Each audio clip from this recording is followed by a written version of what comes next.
75 साल की आजादी में पहला प्राइम मिनिस्टर इंडिया का पहुंचेगा पापुआ न्यू गिनी।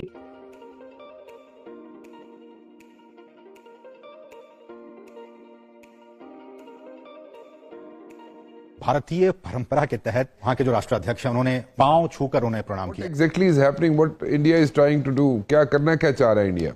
इस पूरी एरिया को कहते हैं इंडो पैसिफिक।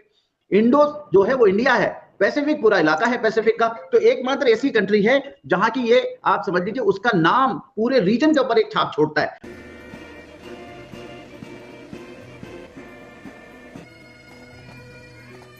और मोदी जी ने यहाँ पे जो मीटिंग कराया था इंडिया में 2015 में, तब से लेके अब तक वो मोदी जी के गुणगान गा रहे हैं। बाकी पिंक सिटी में मीटिंग हुआ था, उनका जो है पूरा रंग ही इन्होंने पिंक कर दिया। They cannot think of anything else except India. Modi ji का स्टेचर ऐसा है, मोदी आज इंडिया के लीडर नहीं है, प्रधानमंत्री मोदी वर्ल्ड लीडर है। दुनिया उनको नेता मानती है, भाई दुनिया के नेता उनसे सीखते हैं, ये सच बात है। पापुआ न्यू गिनी के साथ है सोलोमन आइलैंड्स। सोलोमन आइलैंड्स में चीनियों ने पैसा लगाया। अब वो ग्वादर छाबार वाली बात होगी, अगर वहाँ ग्वादर में है तो हमें छाबार डेवलप करना पड़ेगा, तो हम पापुआ न्यू गिनी के साथ अपना अलायंस में जो भी है वो करेंगे। ये बहुत बढ़िया मौका है भारत को अपनी छवि को वहां पे दिखाने का और चाइना को काउंटर करने का। अगर मोदी जी गए हैं तो कोई बड़ा ही कांड करने जाएंगे, अदरवाइज ये छोटे आइलैंड्स में जाने वाले मोदी जी तो है नहीं। इंडिया ऑब्जर्वर जरूर है अरब लीग का, पाकिस्तान ऑब्जर्वर भी नहीं है अरब लीग का। Economic governance, infrastructural governance, political governance, ये सब चीजों में इंडिया को इग्नोर नहीं किया जा सकता। कश्मीर भी मुस्लिम ममालिक का ही एक मसला है, लेकिन OIC में कश्मीर पर बात होती है। अरब लीग का जब इजलास होता है उसमें कश्मीर पर बात नहीं होती है, क्योंकि शायद इंडिया वहाँ पे बतौर ऑब्जर्वर मौजूद है।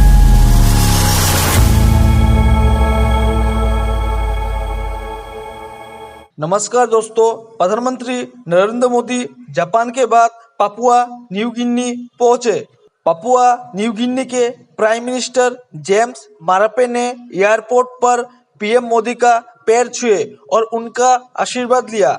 इसके बाद प्रधानमंत्री मोदी ने जेम्स मारापे को गले लगाया। PM मोदी पापुआ न्यू गिनी पहुंचने वाले भारत के प्रथम प्रधानमंत्री बने। उनसे पहले किसी भी भारतीय प्रधानमंत्री ने पापुआ न्यू गिनी की यात्रा नहीं की है। PM मोदी को पापुआ न्यू गिनी के पोर्ट मॉरिशस पर गार्ड ऑफ ऑनर देकर स्वागत किया गया। प्राइम मिनिस्टर जेम्स मारापे ने परंपरा तोड़कर PM मोदी की अगुवानी की।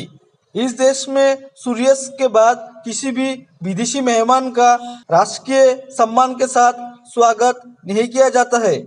प्रधानमंत्री मोदी ने पापुआ न्यू गिनी में भारतीय समुदाय के लोगों के साथ मुलाकात भी की। PM Modi Papua New Guinea के प्रधानमंत्री जेम्स मारापे के साथ Forum for India Pacific Island के तीसरे शिखर सम्मेलन की संयुक्त रूप से मेजबानी की। इंडिया के इन्वॉल्वमेंट के बिना कोई इंटरनेशनल डिसीजन, चाहे वो इकोनॉमिक हो, चाहे वो पॉलिटिकल हो, चाहे वो ट्रेड से रिलेटेड हो, चाहे वो इन्वेस्टमेंट से रिलेटेड हो, आप नहीं ले सकते, because India is one of the most important part of the world. Papua New गिनी, इसमें गेम क्या है? ये इस कंट्री की इंडिया को आज तक याद क्यों नहीं आई थी? These islands, ये बहुत ज्यादा इंपॉर्टेंट, एक स्ट्रेटेजिक इंपॉर्टेंस रखते हैं ये आइलैंड्स। और सबसे पहले 2014 में जब मोदी जी अभी प्रधानमंत्री बने थे, उसके बाद इन्होंने तब से नींव रख दी थी इसकी टू हैव अ मीटिंग। ये फिजी भी गए थे उस वक्त, तो मुझे याद है शायद 2014 में प्रधानमंत्री गए थे फिजी में, एंड बहुत अच्छी मीटिंग करी इन्होंने। 14-15 कंट्रीज हैं यहाँ पे जो छोटे आइलैंड्स हैं, and they are a strategic importance both for America, Australia and China also. सबकी नजर है इसके ऊपर, इन आइलैंड्स के ऊपर। और अगर मोदी जी गए हैं तो कोई बड़ा ही कांड करने जाएंगे, अदरवाइज ये छोटे आइलैंड्स में जाने वाले मोदी जी तो है नहीं। और आप देखिए कौन सी मीटिंग्स के बीच में जा रहे हैं। एक तो जा रहे हैं G7 में जो जापान में हो रही है, उसके बाद जा रहे हैं क्वाड की मीटिंग 3 की ऑस्ट्रेलिया में। चलो वहां पे जो बाइडेन नहीं आ रहे, but he is going to meet Australia के जो काउंटर पार्ट्स हैं। और उसके बीच में ये छोटे छोटे आइलैंड्स, उसका visit. India Pacific island cooperation की मीटिंग है। अच्छा, ये मीटिंग भी आप देखने वाली है कि ये मीटिंग भी 7 साल बाद हो रही है। जैसे क्वाड को करीब एक लंबे अरसे बाद रिवाइव किया गया, वैसे इसको भी एक लंबे अरसे बाद रिवाइव किया जा रहा है। क्या ये चाइना को घेरने की पॉलिसी है? देखिए, सबसे पहले मीटिंग हुई थी 14 में, जो फिजी में हुई, 15 में इंडिया में हुई थी। उसके बाद मीटिंग हो नहीं पाई। एंड देखो हमारा इंटरेस्ट क्या है उसमें, उस एरिया में हम सिर्फ डेवलपमेंट का काम करते हैं, बट चाइना का इंटरेस्ट है इसके अंदर on a military side, because America का इन्फ्लुएंस शुरू से रहा है इस सारे आइलैंड्स को, जो सिक्योरिटी है और बेसिस है अमेरिका के इस एरिया में। But now that agreement with these islands वो खत्म हो रहा है 2023 में, और चाइना चाहता है कि वो एग्रीमेंट अमेरिका से खत्म होकर चाइना वहां पर अपना मिलिट्री प्रेजेंस शो करे। और इस आइलैंड्स की इंपॉर्टेंस ये भी है रोहित भाई, जो भी पैसा देता है ये आइलैंड्स उसी की भाषा बोलते हैं। पहले अमेरिका इनको पैसा देता था, तो ये अमेरिका की भाषा बोलते थे। चाइना को तो नंबर चाहिए, उसको ग्लोबल प्रेजेंस चाहिए, अपनी एक्सेप्टेंस चाहिए, और इसलिए वो अपनी प्रेजेंस इस एरिया में बढ़ा रहे हैं। अभी ये इनका जो प्राइम मिनिस्टर है वो जाकर भी आया था 10 दिन के टूर के ऊपर, और उन्होंने उनको ऑफर भी दिया, हम इतने $1 बिलियन देंगे, आप जो है एग्रीमेंट हमारे साथ कर लो। आखिरी सेकंड पर 2-3 कंट्रीज ने मना कर दिया कि हम आपके साथ करेंगे नहीं, we will do it with America. बहुत बड़ी चपेट लगी थी उस वक्त चाइना को, और आज तक ये उस चीज से उभर नहीं पा रहे। ऊपर से मोदी जी जा रहे हैं, आपको याद होगा रोहित भाई, 2014 में मोदी जी गए थे, 2 दिन के बाद मोदी जी के विजिट के शी जिनपिंग पहुंच गए थे वहां पर, बिकॉज उनको लगता था ये मोदी जहां जाएंगे कोई ना कोई गेम खराब ही करके आएंगे इनकी तो लंका डुबो के आनी है, इन्होंने हनुमान जी वाला काम करते हैं, जाते हैं लंका डुबो के आते हैं, चलाकर आते हैं। सो इनको 2 दिन के बाद उसी सारे प्रधानमंत्रियों से मुलाकात करनी पड़ी कि भाई आप इंडिया की बजाय हमारे से पैसे ले लो। इंडिया ने अगर $1 मिलियन दिया है, ये वहां पर $100 मिलियन देके आए उन्हें इन्फ्लुएंस करने के लिए, बिकॉज ये एरिया पैसिफिक का इतना ज्यादा इंपॉर्टेंट है फॉर फ्री मूवमेंट, जो शिप्स की मूवमेंट है और स्ट्रेटेजिक है, और from military point of view China की बहुत तेज से नजर है एरिया के ऊपर। दे वर वेटिंग कि 2023 का कॉन्ट्रैक्ट खत्म हो अमेरिका के साथ और हम घुसे, और ऊपर से मोदी जी पहुंच गए वहां पर।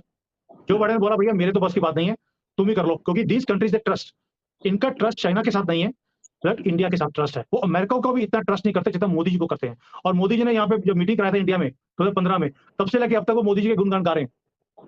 बाकी पिंक सिटी में मीटिंग हुआ था, उनका जो है पूरा रंग ही इन्होंने पिंक कर दिया। They can not think of anything else except India. इतनी इंडिया की तारीफ करते हैं। ऊपर से फिजी जैसा कंट्री जहाँ पे इंडियंस इतने साल सदियों से रह रहे हैं वहां पर, और वो आज भी अपने आप को इंडियन बोलते हैं। उन्होंने अभी भी अपने आप को फिजियन बोलना शुरू नहीं किया, उनकी भाषा भी वहां पे इंडियन है, इंडियन कल्चर को फॉलो करते हैं। सो एक कनेक्शन है इंडिया के साथ इन आइलैंड्स का, और इसी चीज को इंडिया ने एनकैश भी किया। वहां पे सिर्फ डेवलपमेंट के प्रोजेक्ट्स किए, जबकि चाइना ने यहाँ पर आकर कंट्रोल करने की कोशिश करी, उन्हें टेक ओवर करने की कोशिश करी। सो ये चीज कहीं ना कहीं इन आइलैंड्स को खटक रही है, और इसी चीज का फायदा इंडिया उठा रहा है। आपने देखा होगा प्रधानमंत्री जी आज पापुआ न्यू गिनी गए। पापुआ न्यू गिनी गए तो मुझसे एक टीवी पे डिबेट था, तो कोई पूछ रहा कि पापुआ न्यू गिनी में ऐसा क्या कि प्रधानमंत्री जी को जाना पड़ा।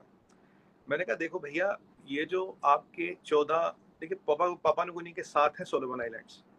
सोलोमन आइलैंड्स में चीनियों ने पैसा लगाया।